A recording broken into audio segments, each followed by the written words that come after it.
오늘 이 말씀은요, 우리에게 자기 관리를 잘하라고 말하지는 않습니다.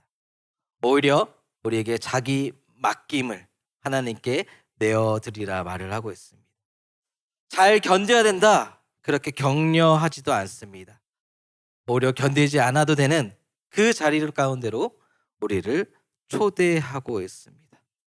또한 무언가 불안이 사라진 상태, 완벽한 상태를 목표로 삼고 살으라 말하지도 않습니다. 오히려 그 불안감 속에서 우리가 어디에 기대며 살아가야 할지를 분명히 전하고 있습니다. 저는 오늘 이 말씀을 통해서 여러분과 함께 우리가 추구해야 할 웰리스가 무엇인지, 성경이 말하는 참된 웰리스가 무엇인지를 한번 같이 살펴보았으면 좋겠습니다. 그 시작, 웰리스의 출발선입니다. 맡김에 관한 내용입니다.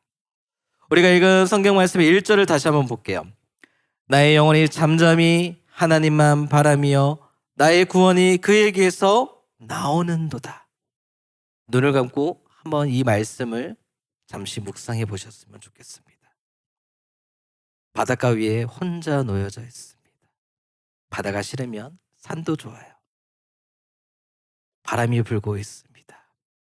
나의 영혼이 잠잠히 하나님만 바라고 있습니다. 나의 구원이 그에게서 나오고 있음을 경험하고 있습니다. 그렇게 본다면 이 말씀이 굉장히 평온해 보이는 말씀이죠. 근데 여러분, 이 말씀은 그러한 말씀이 아니었습니다. 실상은요, 아주 극한의 상황에 내몰린 그 상황 가운데서 이루어진 말씀입니다. 지금 시편 기자는 전혀 여유롭지 않습니다. 거의 벼랑 끝까지 내몰린 상황입니다. 3절 말씀 보면 그가 얼마나 극한 상황에 처했는가 이렇게 표현을 하고 있어요. 넘어지는 담과 흔들리는 울타리와 같다라고. 이미 그 마음의 중심이 무너져서 흔들리면서 금방이라도 무너질 것만 같은 그런 상황 가운데 놓여져 있습니다. 그러면 이런 상황이라면 우리는 어떠한 고백이 나오게 되어집니까?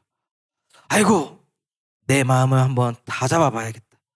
잘해야겠다. 정신 차려야지. 더 단단하게 내 마음을 붙들어야지. 이렇게 말하지 않겠습니까? 근데 시편 기자가 뭐라고 이야기하냐면 나의 영혼이 잠잠히 하나님만 바랍니다. 라고 고백을 하고 있습니다.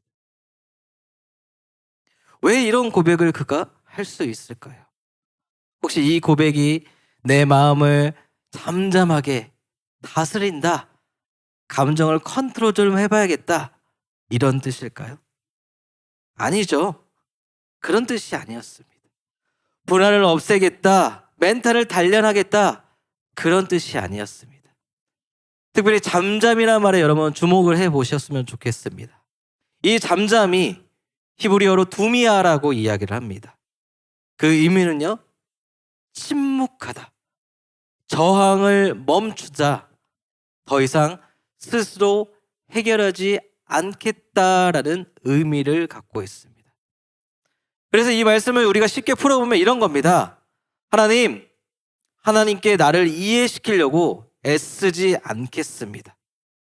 내가 경험한 모든 문제를 혼자 해결해 보겠다고 스스로 몰아붙이지 않겠습니다.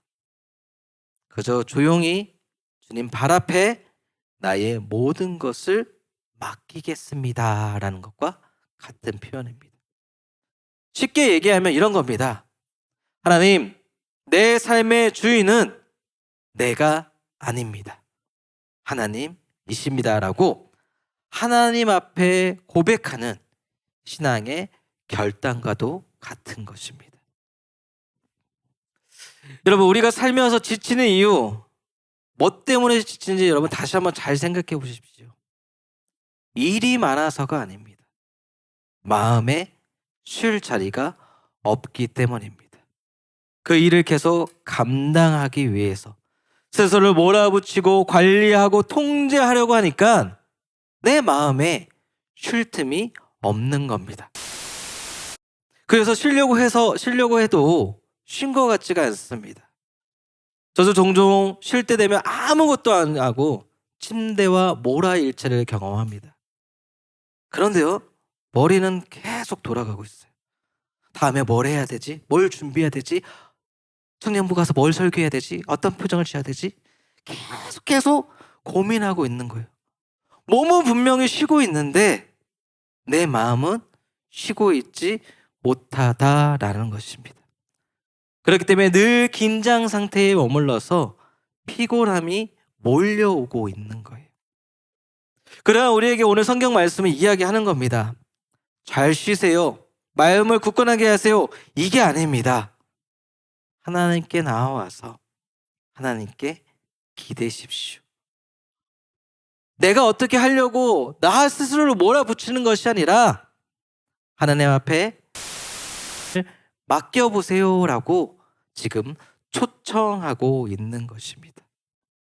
즉, 우리에게 웰니스를 위한 방법을 제시하는 것이 아니라 웰니스를 위한 자리가 어떠한 것인지를 먼저 보여주고 있다라는 것입니다.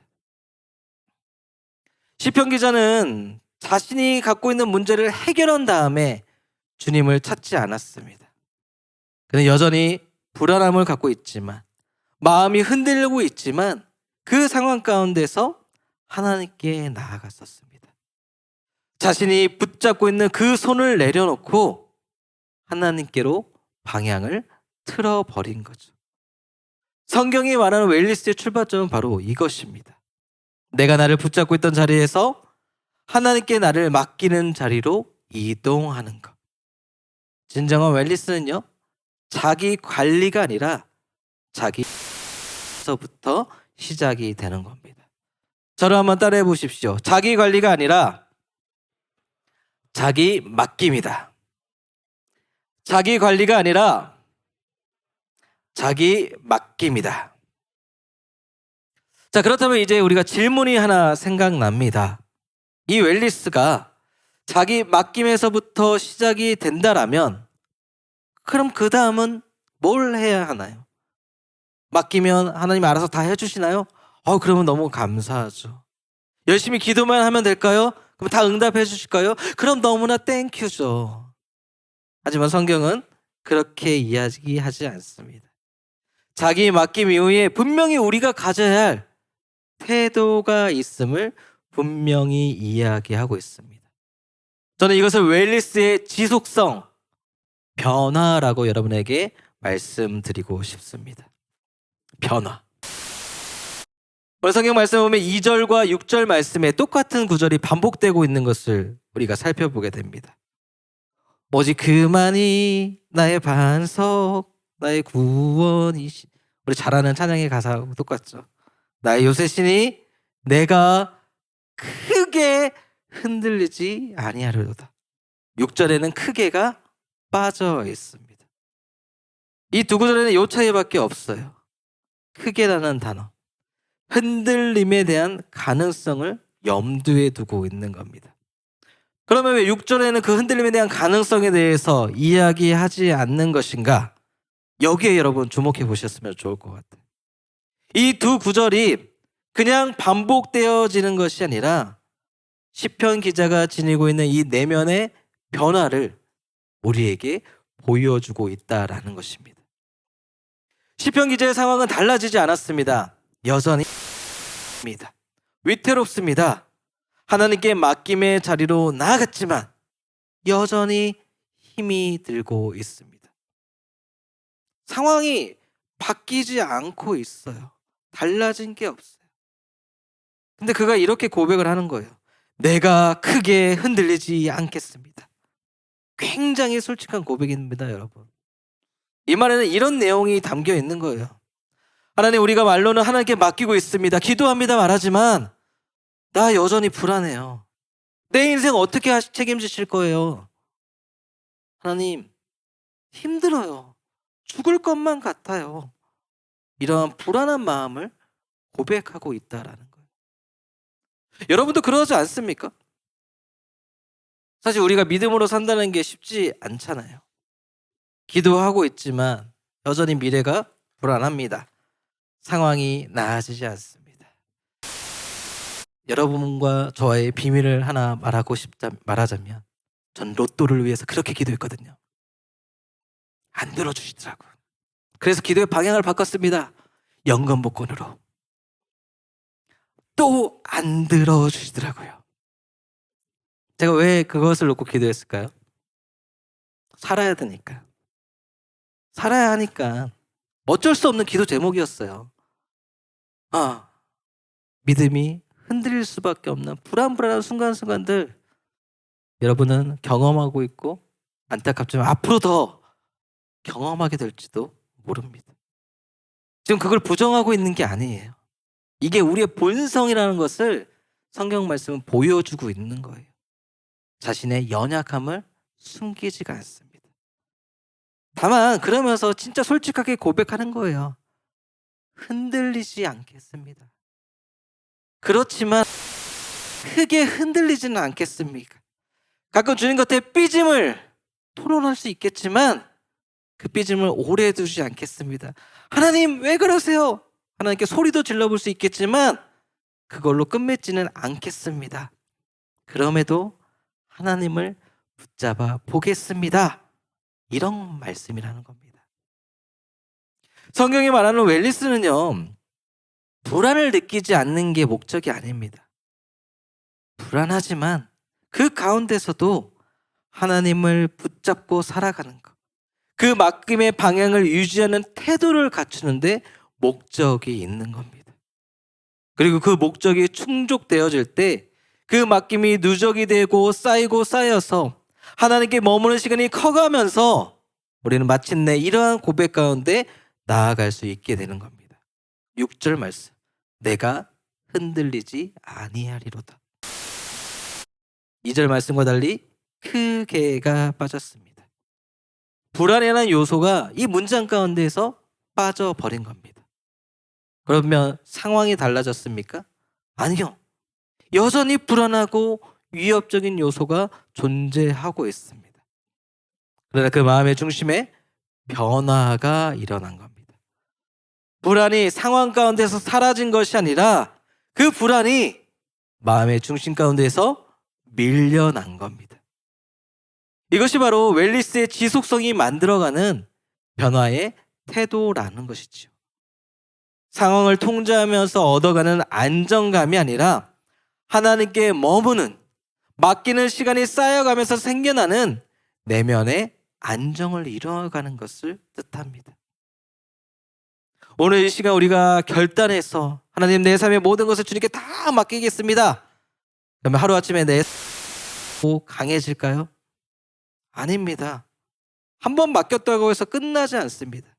여러분 기도 한 번 했다고 해서 여러분 마음에 온전한 평안함을 누리고 여러분 앞을 가로막는 모든 위험의 요소들이 사라집니까? 아니죠.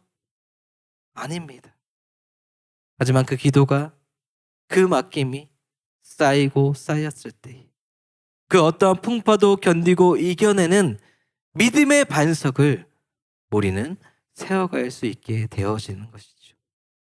그리고 그 반석을 우리는 더 이상 흔들리지 않게 되었음을 주님 앞에 표현하는 증거로 삼게 되어지는 것입니다.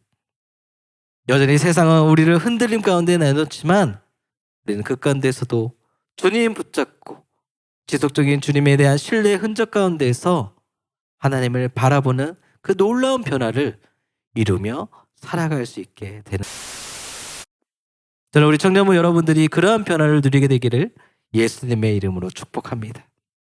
그리고 그러한 은혜 가운데에서 웰리스가 추구하고자 하는 궁극적인 목적, 그 신뢰와 안식 가운데 거하게 되기를 예수님의 이름으로 축복합니다.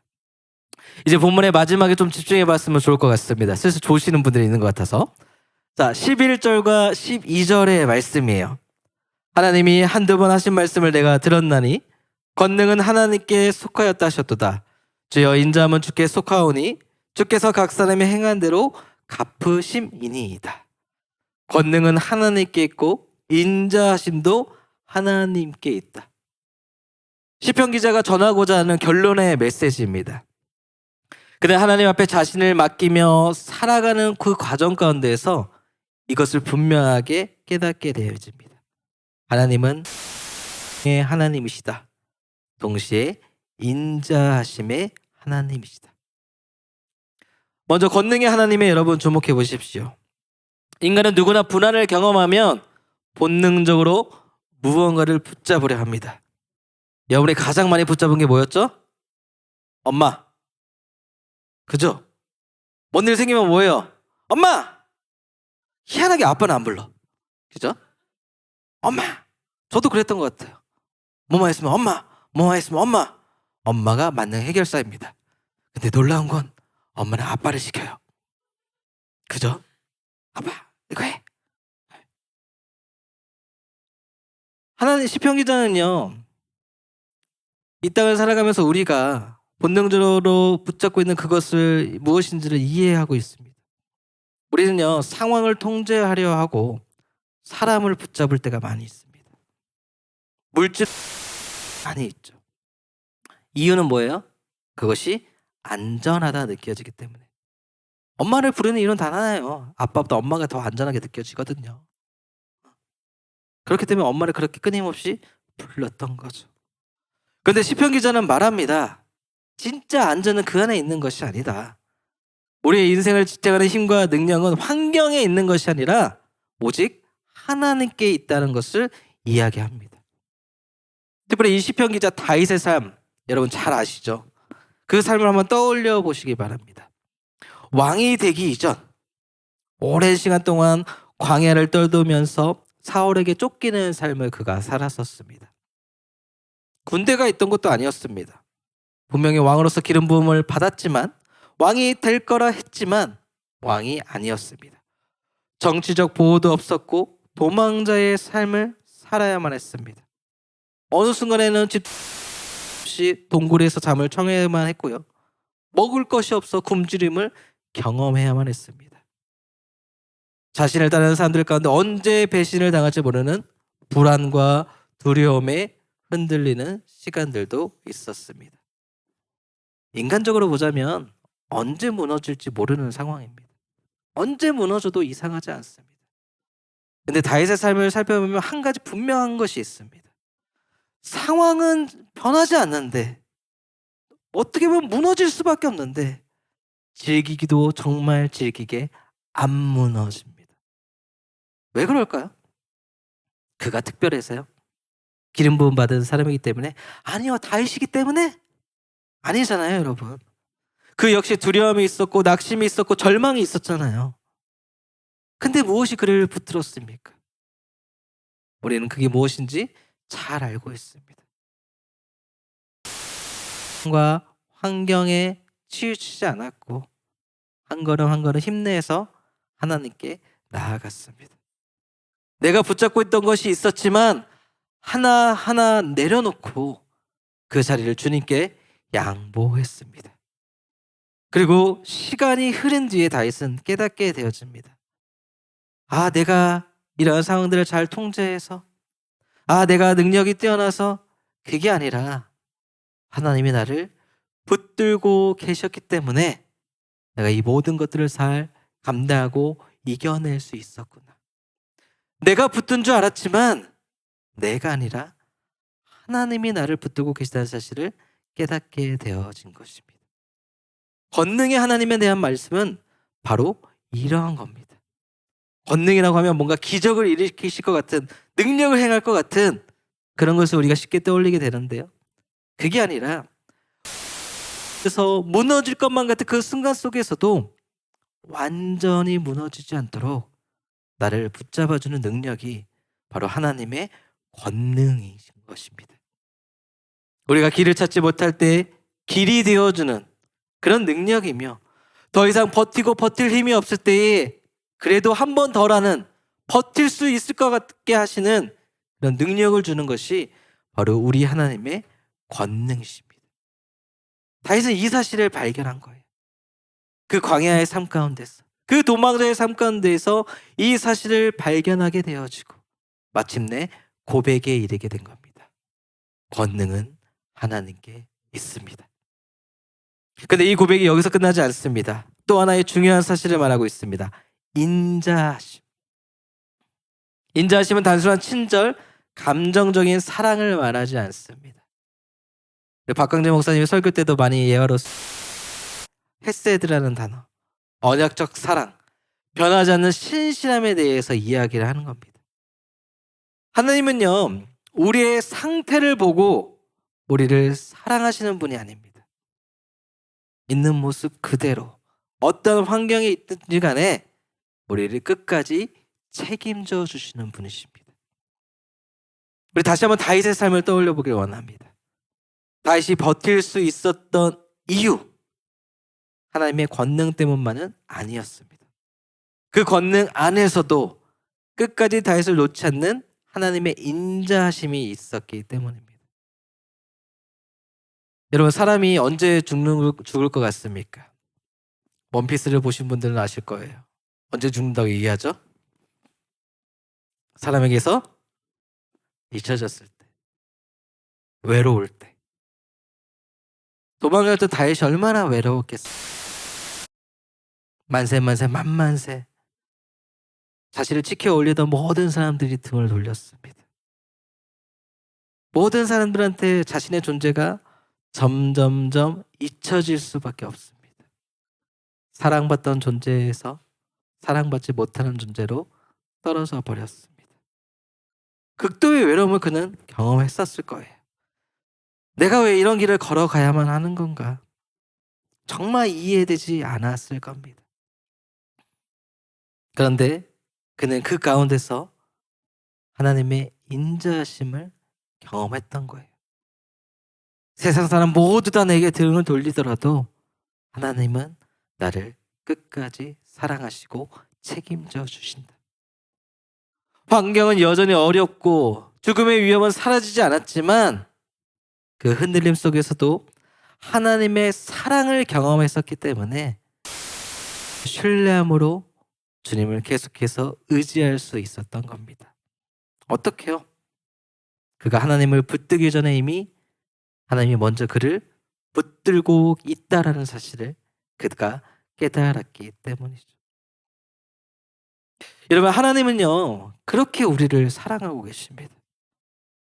우리가 이 땅을 살아가면서 하나님의 끝까지 신실하지 못한 모습을 볼 때가 있지만 하나님은 우리를 어떻게 사랑하셨냐면 자신의 아들을 내어주기까지 우리를 놓치지 않고 사랑하셨습니다.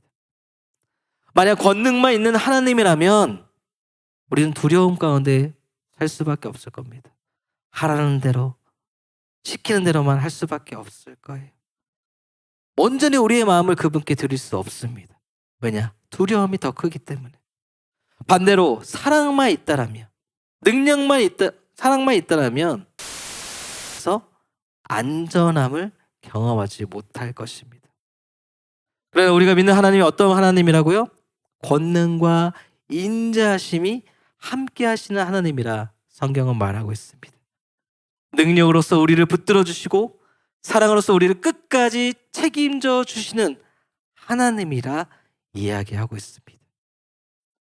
성경이 말하는 궁극적 웰리스의 최종적 목적, 바로 이 하나님을 신뢰함으로 그 하나님 안에 거하는 것입니다. 불안을 제거하는 게 아닙니다. 나를 완벽하게 통제하는 게 아닙니다. 자기 관리에서 시작된 그 삶들을 하나님께 맡겨드리는 삶으로서 내어드리고 그것이 축적되어서 마침내 우리의 삶의 주님 안에서 변화되는 은혜를 경험하고 더 나아가 하나님의 권능과 인자하신 가운데 거하면서 흔들리지 않는 평안함, 흔들리지 않는 안식 가운데 거하며 주님과 함께 더불어 살아가는 것. 바로 그것이 오늘 시편 말씀을 통해서 우리에게 전해주는 웰리스의 목적인 것입니다. 말하기는 저와 여러분이 이러한 웰리스의 참된 삶을 이루게 되기를 예수님의 이름으로 축복합니다. 이제 목장 개강을 앞두고 또 방학이 끝나고 학교 다니시는 분들, 열심히 직장 생활하시는 분들, 또 미래를 준비하시는 분들, 여러 가지 복잡한 일들이 많이 있을 겁니다. 바빠요. 숨만 쉬어도 돈 나가는 느낌이에요. 그리고 몇몇 사람들 죽겠다 죽겠다 할걸요. 여러분 근데요, 그런 순간일수록 나를 사랑하고 계신 하나님, 나에게 권능을 베푸신 하나님을 꼭 기억하십시오. 그 하나님이 여러분의 삶을 지켜주시고 계십니다. 그리고 마침내 여러분도 이 시편 기자와 같은 고백 가운데 이르게 되어질 것입니다. 나의 영혼이 잠잠히 하나님만 바라며 나의 구원이 그에게서 나오는도다. 이 모든 고백이 저와 여러분의 고백이 되기를 예수님의 이름으로 축복합니다.